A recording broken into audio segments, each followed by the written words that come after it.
Assalamualaikum warahmatullahi wabarakatuh. Baiklah, nama saya Hardika dengan NIM 20927, kode 0292, mata kuliah analisis kinerja keuangan. Baiklah, saya akan memaparkan dari tugas saya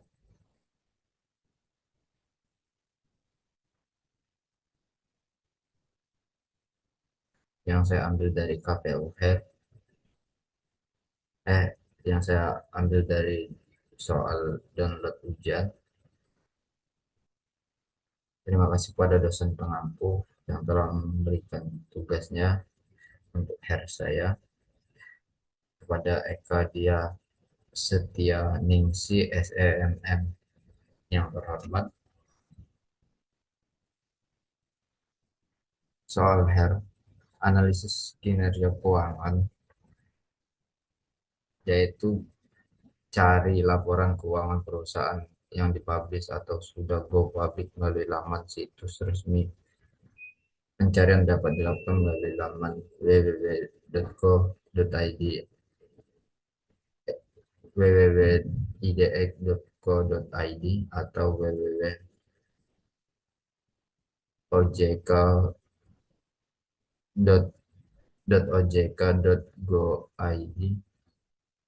atau www.bi.go.id.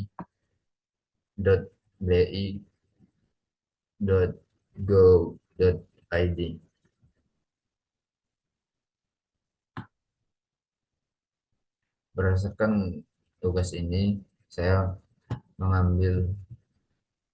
membuat analisis laporan kinerja keuangan rasio pada PT Industri Jamu dan Farmasi Sido Muncul Tbk.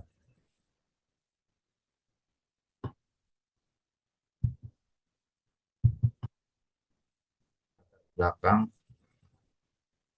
Latar belakang dari penelitian ini: dalam era globalisasi dan persaingan bisnis yang semakin ketat, analisis kinerja keuangan menjadi hal yang penting dan atau tabu bagi investor, pengusaha, dan pemangku kepentingan untuk menilai kesehatan dan prospek suatu perusahaan. PT Industri Jamu dan Farmasi Sido Muncul Tbk merupakan perusahaan terkemuka di, di industri herbal dan produk makanan. Di, dikenal dikenal dengan produk andalan seperti tolak angin. Perusahaan ini memproduksi berbagai suplemen kesehatan, obat tradisional, minuman herbal, produk perawatan berbahan alami. Analisis terhadap kinerja keuangan PT Sido atau PT ini memberikan gambaran mengenai posisi pasar dan strategi bisnis, kekuatan atau kelemahan dari perusahaan, serta faktor eksternal yang mempengaruhi pertumbuhan. Hasil analisis ini bermanfaat tidak hanya bagi calon investor untuk pengambilan keputusan, tetapi juga bagi manajemen perusahaan merumuskan strategi keberlanjutan usaha di tengah persaingan yang semakin kompleks.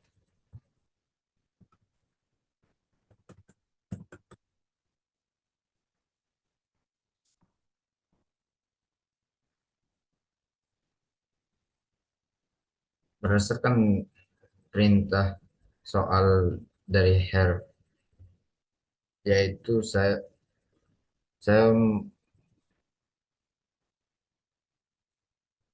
menggunakan metode Z-Core Altman, metode Springate, metode Zemijewiski, metode Graver. Metode yang digunakan ini Metode Z-Corp-Altman sendiri adalah analisis keuangan.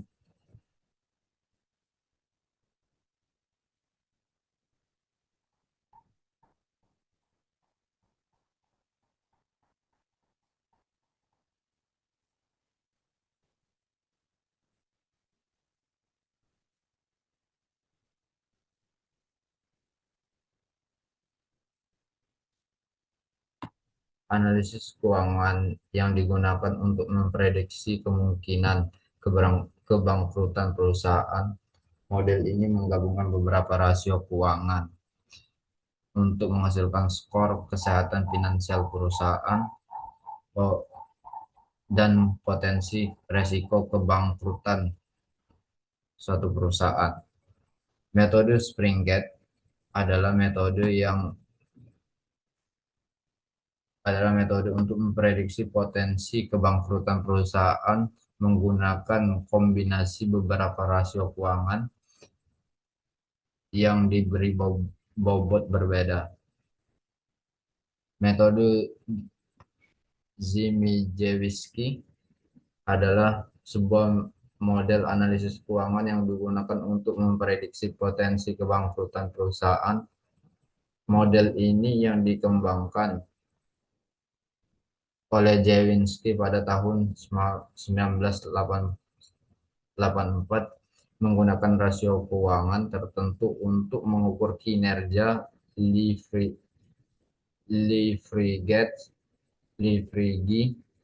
dan likuiditas suatu perusahaan.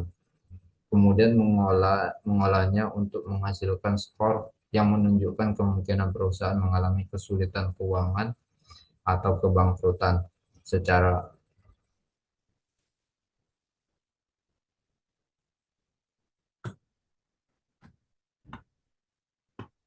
metode Grover. Metode Grover sendiri yang dikembangkan oleh Jeffrey S. Grover adalah model prediksi kebangkrutan, merupakan modifikasi dari model Altman Z-Score. Model Grover menggunakan sampel 70 perusahaan. Di antara sampel ini 35 bangkrut dan 35 sehat. Dari tahun 1982 hingga 1996 untuk menghasilkan persamaan prediksi.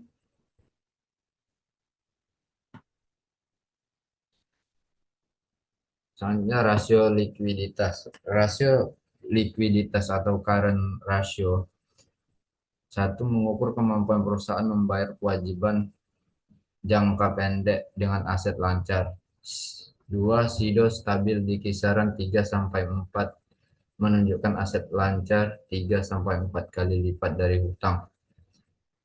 Dua, quick ratio. Quick ratio terdapat dua bagian, yaitu mengukur kemampuan membayar kewajiban jangka pendek dengan aset paling likuid atau tanpa persediaan. Dua, stabil di kisaran 3,05 sampai 3,59 menandakan likuid tinggi tanpa tergantung pada penjualan persediaan. Cash ratio mengukur kemampuan melunasi kewajiban dengan kas dan setara kas berada di kisaran 1,71 sampai 2,12 menunjukkan kas cukup untuk membayar hutang lancar secara langsung tanpa ketergantungan.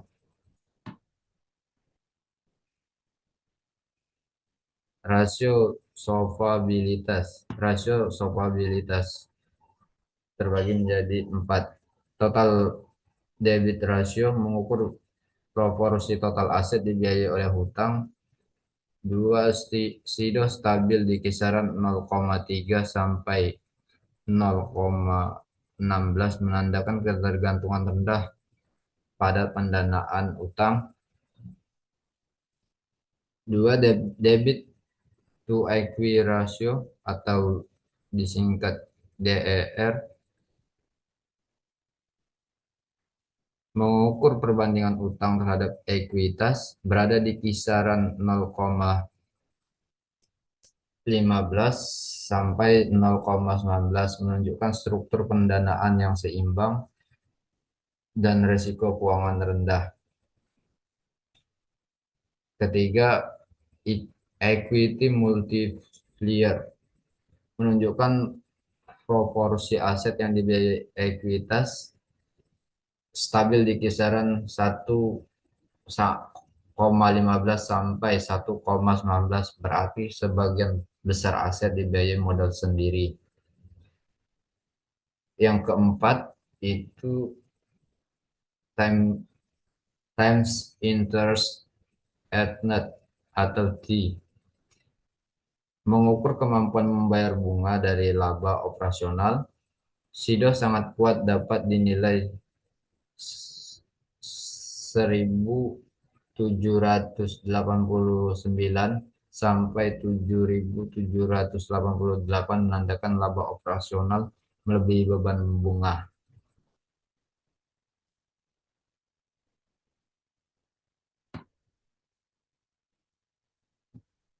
Rasio rentabilitas. Rasio rentabilitas yaitu ada 8, inventory turnover, mengukur seberapa cepat persediaan terjual, fluktuatif di kisaran 3,13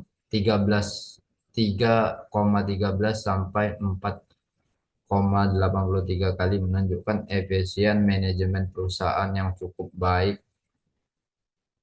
2, day sales inventory, rata-rata waktu menjual persediaan berada di 75 sampai 116 hari. Semakin rendah menunjukkan penjualan lebih cepat. Day sales receivable, rata-rata waktu penagihan piutang berada di 60 sampai 80 hari, menunjukkan likuiditas yang lebih baik. Day cost and payable, rata-rata waktu membayar kewajiban dagang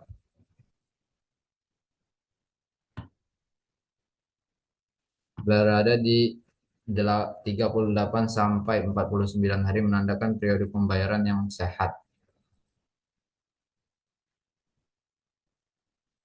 Mengukur yang kelima yaitu receivable turnover, mengukur kecepatan penagihan piutang berada di kisaran 4,52 sampai 6,05 kali, menandakan pengelolaan piutang yang cukup efektif. Keenam, viable turnover,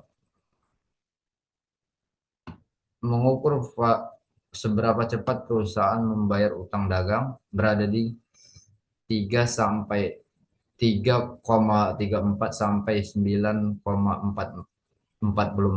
kali, menunjukkan pembayaran cukup cepat kepada pemasok. Total aset. Ketujuh, total aset turnover,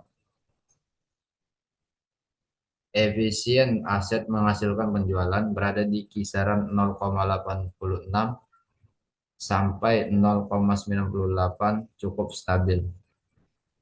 8, capital intensity, jumlah aset dibutuhkan untuk menghasilkan pendapatan berada di 1,01 sampai 1,15, menunjukkan efisien penggunaan aset yang baik. Kesimpulan analisis rasio keuangan PT Industri Jamu dan Farmasi SIDO muncul TBK selama 5 tahun terakhir menunjukkan kinerja keuangan yang cukup stabil. Likuiditas perusahaan berada pada tingkat yang sangat baik, mencerminkan kemampuan yang tinggi, memenuhi kewajiban jangka pendek. Struktur modal terjaga dengan leverage rendah, ketergantungan minim pada utang, menunjukkan solvabilitas yang kuat. Rasio rentabilitas memperlihatkan efisien yang cukup baik dalam mengolah persediaan piutang, aset, dan kewajiban. Meskipun terdapat fluktuasi pada beberapa indikator, secara keseluruhan PT SIDO memiliki fondasi keuangan yang solid dan manajemen yang lebih efektif untuk mendukung keberlanjutan bisnis jangka panjang.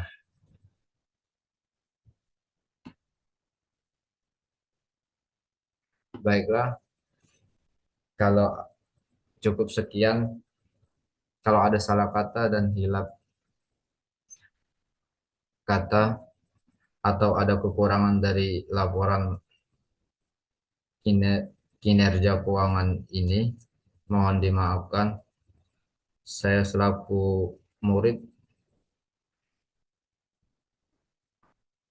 mohon bantuan dari dosen pengampunya untuk diluluskan hernya. Dengan nama Hardika 664200927, kode 0292, mata kuliah analisis kinerja keuangan. Cukup sekian, terima kasih. Wassalamualaikum warahmatullahi wabarakatuh.